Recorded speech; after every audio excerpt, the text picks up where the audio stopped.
తాకట్లో ఉన్న మీ బంగారాన్ని విడిపించి ఆ రోజు ఆన్లైన్ రేటుకి కొంటాం. Sharma gold company. అందరికీ నమస్కారం. నా పేరు మాధురి. ఈ రోజు మనతో పాటు ఉన్నారు ప్రముఖ న్యూమరాలజిస్ట్, ఆధ్యాత్మికవేత్త శ్రవంతి గారు. నమస్కారం శ్రవంతి గారు. నమస్తే అమ్మా. హోలీ వచ్చేస్తుంది. హోలీ అంటేనే రంగుల పండుగ. ఆ వెనక ఉన్న కథ గురించి ఎలా ఉన్నా కూడా ఆ రోజు ఎంత బాగా ఎంజాయ్ చేశాము అన్నది మాత్రం ప్రతి ఒక్కళ్ళకి కావాల్సిందే. అసలు హోలీలో రంగులు చల్లుకోవడానికి వెనక ఉన్న ఆంతర్యం ఏంటి? అసలు హోలీ పౌర్ణమి కాబట్టి ఆ పౌర్ణమి రోజు అందరూ కలిసికట్టుగా చేయాల్సిన విధి విధానాలు ఏమిటి అన్నది తెలుసుకోవాలనుకుంటున్నాం. తప్పకుండా చెప్తాను. అయితే హోలీ అనగానే మనం గుర్తుపెట్టుకోవాల్సింది ఏంటి అని అంటే, అసలు ఇంట్లో ఉంటాయి చూసారా కొన్ని సామాన్లు ఉంటాయి. మనం సర్దేటప్పుడు ఏమనిపిస్తుంది అంటే చిన్న కవర్ కూడా చాలా ఇంపార్టెంట్ అని చెప్పి దాచేసుకుంటూ ఉంటాం అనమాట. For suppose mineral water bottle ఖాళీది ఉందనుకో, దేనికన్నా పనికొస్తుంది అని చెప్తూ ఉంటాం. అవును, దాన్ని క్లటర్ అంటాం మేనిఫెస్టేషన్ భాషలో.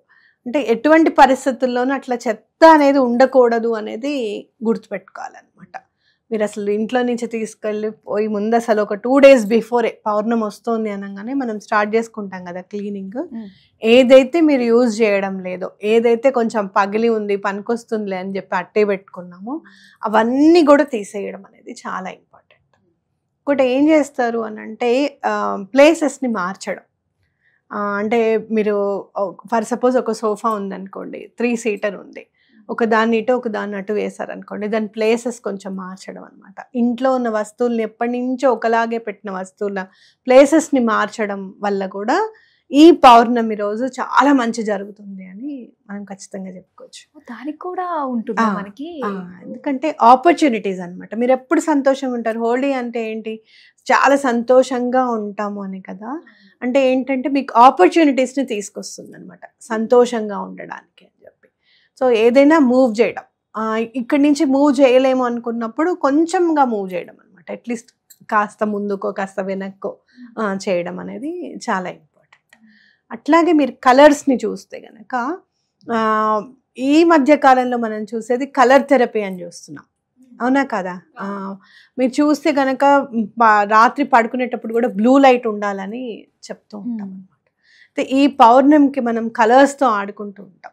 మనం చూస్తే గనక మన శ్రీకృష్ణ భగవానుడు కూడా వసంతోత్సవాలు చూస్తూ ఉంటాం. ఇప్పటికి కూడా స్వామివారికి చక్కగా తిరుపతిలో చేస్తూ ఉంటారు అనమాట. అంటే కలర్ నీళ్ళు ఎప్పుడైతే అవతల వాళ్ళు మన మీద వేస్తున్నారో, ఎవరు వేస్తారు? మనకి చాలా క్లోజ్గా ఉన్న వాళ్ళు, అవునా కాదా? మనని ఆట పట్టించాలనుకునే వాళ్ళు మన మీద అలా చేస్తూ ఉంటారు. సో ఇక్కడ క్లోజ్ రిలేషన్స్ ఒకటి మెయింటైన్ అవుతాయి ఈ పండుగ వల్ల అనేది కూడా మనం గుర్తుపెట్టుకోవాలన్నమాట. అలాగే ఏ కలర్స్ని చూస్తున్నా కూడా మనకి బ్రైట్ ఆరెంజ్ చూసారనుకోండి, సూర్యుడు వెలుగు ఒక్కొక్కసారి సాయంత్రం పూట మీరు చూస్తే కనుక ఆరెంజ్గా కనిపిస్తూ ఉంటుంది. అప్పుడప్పుడు చాలా రేర్గా అవుతుంది ఇది, కానీ ఆరెంజ్ కలర్ ఉంటుంది. అప్పుడు చాలా కాసేపు ఆగి ఆ కలర్ని ఆస్వాదించాలి అని అనిపిస్తుంది. అట్లాగే ఈ కలర్స్ అన్ని కూడా మీరు కెమికల్స్వి కాకుండా మామూలుగా ఇంట్లో తయారు చేసుకున్నారనుకోండి, ఒకటి క్యారెట్ జ్యూస్ కానివ్వండి, లేకపోతే బీట్రూట్ జ్యూస్ కానివ్వండి, ఇట్లా చేసుకుంటే కూడా చాలా మంచిదని చెప్పుకోవచ్చు. ఇక్కడ మీరు ప్రత్యేకంగా కలర్ తెచ్చుకోవాల్సింది గులాల్ అన్నమాట, పింక్. ఈ పింక్ కలర్ని మీరు ఇంటికి తీసుకొచ్చుకొని చక్కగా పౌర్ణమి రోజు చక్కగా మీరు చాలా హ్యాపీగా ఉండేది. నేనైతే మాత్రం పూజ రూమ్లో ఓకే, మీరు ఆ రోజు పొద్దున్నే స్నానం చేసేసరి కలర్లు పూసుకుంటున్నాం కదా, అంత అందరూ అయిపోయిన తర్వాత స్నానం చేద్దామని కాకుండా ఆ రోజు మార్నింగ్ మీరు చక్కగా స్నానం చేసి మీ ఇష్ట దైవానికి కొంచెం గులాల్ పోయండి చేతులకిను. ఇక్కడ మీరు చూడండి ఆనందం అనేది ఎంత వెల్లివిరుస్తుందో మీ ఇంట్లో అనేది. ఆ నెక్స్ట్ సంవత్సరం మీరు ఈ సంవత్సరం అవును చాలా స్వామివారికి గులాలు అర్పించిన తర్వాత నేను చాలా సంతోషంగా ఉన్నాను అనేది మీకు అనిపిస్తుంది. సో అలాగే మీరు అక్షింతలు ఉంటాయి కదా, కొంచెం మనం బియ్యం ఉంటాయి కదా, ఆ బియ్యంలో కూడా కొంచెం గులాలు కలిపి స్వామివారికి అర్పించడం అనమాట. మెయిన్గా కృష్ణుడికి చేస్తే చాలా మంచిది. ఎక్కడ మీరు చూస్తే గనక ధర్మానికి మూర్తి శ్రీరామచంద్రుడు అయితే ఆనందానికి ప్రతీక మూర్తిత్వం శ్రీకృష్ణ భగవానుడు. మీరు ఎప్పుడన్నా రాముల వారిది ఫోటో చూసారనుకోండి, ధర్మం అనే వరకు అలర్ట్ అయిపోతాం స్ట్రైట్గా. ఆయనకి ఇంతే దండం పెట్టుకోవడం.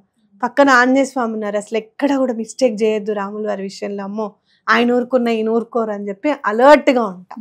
ఓకే, అలాగే శ్రీకృష్ణ భగవానుడి దగ్గర అనుకోండి, ఆయన చేసినవన్నీ చిలిపి పనులు కానివ్వండి, అల్లరి కానివ్వండి, అంత దేవుడయి తల్లితో దెబ్బలు తిన్నాడా అని అనిపిస్తుంది చూసారా. ఆనందానికి ప్రతీక అనమాట, మనసు చాలా ఆనందకరంగా ఉంటుంది. కాబట్టి శ్రీకృష్ణ భగవానుడిని తప్పకుండా ఆ రోజు పూజించండి. మీరు చూస్తే పౌర్ణిమ రోజు మీ ఇంట్లో ఉన్న నెగటివిటీ అంతా వెళ్ళిపోతుంది. ఏ పౌర్ణిమ అయినా కూడా ఎలాంటి నెగటివ్ అయినా కూడా వెళ్ళిపోతుంది అనమాట. కాబట్టి ఈ నెగటివిటీ అంతా వెళ్ళిపోవాలి అని చెప్పి మీరు ఇంట్లో గులాల్ నీళ్ళు ఏవైతే ఉన్నాయో అవన్నీ కూడా ఇల్లంతా కూడా జల్లుకుంటారు. ఇది చేస్తే చాలా మంచిది అనమాట. అయితే హోలీ ఏం చేస్తారు, ఎందుకు చేస్తారు, అసలు హోళికా పూర్ణిమ ఏంటి, ఇవన్నీ అందరికీ తెలుసు. కానీ ఈ రోజు మనం గనక విధి విధానంగా ఇవి గనక మనం ఫాలో చేస్తే, అట్లాగే మనం చాలా అన్ని బాధలు మర్చిపోయి అమ్మయ్య ఇంటికి వచ్చేసామని అనుకుంటాం, అవునా. అందుకని ఇంటికి కూడా కొంచెం గులాల్ పోయండి.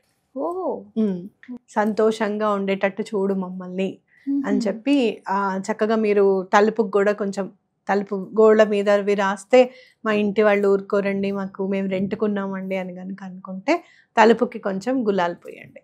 మీరు అట్లాగే మనం ఖర్చు పెడుతూ ఉంటాం, అవునా కదా.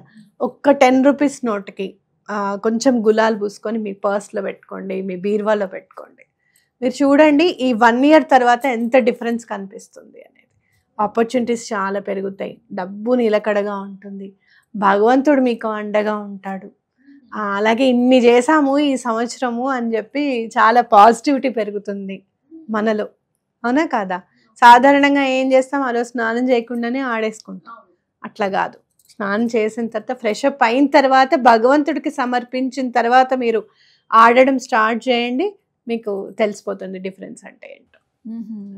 ఇది నిజంగా ఒక కొత్త కోణంలా ఉందండి. ఎప్పుడు చేసేది అది వేరేది, ఈ విధంగా భగవంతుని కూడా గులాలు అర్పించి ఆ తర్వాత మనం ఆడుకుని ఇంటికి కూడా చేసుకుంటే చాలా మంచిది అన్నారు. ఇది నేను చేశాను, ఒక లాస్ట్ 3 ఇయర్స్ నుంచి నేను ఫాలో చేస్తున్నా. ఇది నాకు ఎవ్వరు చెప్పలేదు, నా మనసుకు అనిపించింది అనమాట.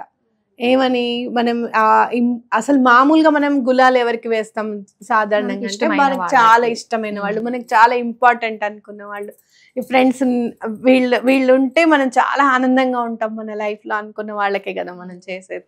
సో భగవంతుడు ఉండాల్సిన వాడే, ఇల్లు ఉండాల్సినవే, డబ్బు మనకు ఉండాల్సినవే. ఇంత మనం సహాయం చేస్తున్నప్పుడు కొన్ని ఎలా అంటే మనం అనుకోకుండా మనకు చాలా అవసరం ఉంటుంది డబ్బు, అందుతే బాగుండు అని అనుకున్నప్పుడు సడన్ గా మనకి ఇవ్వాల్సిన వాళ్ళు ఇస్తారు అంటే అనుకోకుండా మనకి డబ్బు హెల్ప్ చేసినట్టే కదా. అవును, అంటే ప్రాణం అనేది అన్నిట్లోనూ ఉంది, జీవం అనేది అన్నిట్లోనూ ఉంది అని ఎప్పుడైతే మనం గుర్తిస్తామో, ఏ వస్తువైనా కూడా మనకి హెల్ప్ చేస్తుందనే గ్రాటిట్యూడ్ ఎప్పుడైతే చూపిస్తామో ఆటోమేటిక్గా ఆ గ్రాటిట్యూడ్ అనేది మళ్ళీ మనకి తిరిగి అందుతుంది అనేది మనం గుర్తుపెట్టుకోవాలన్నమాట.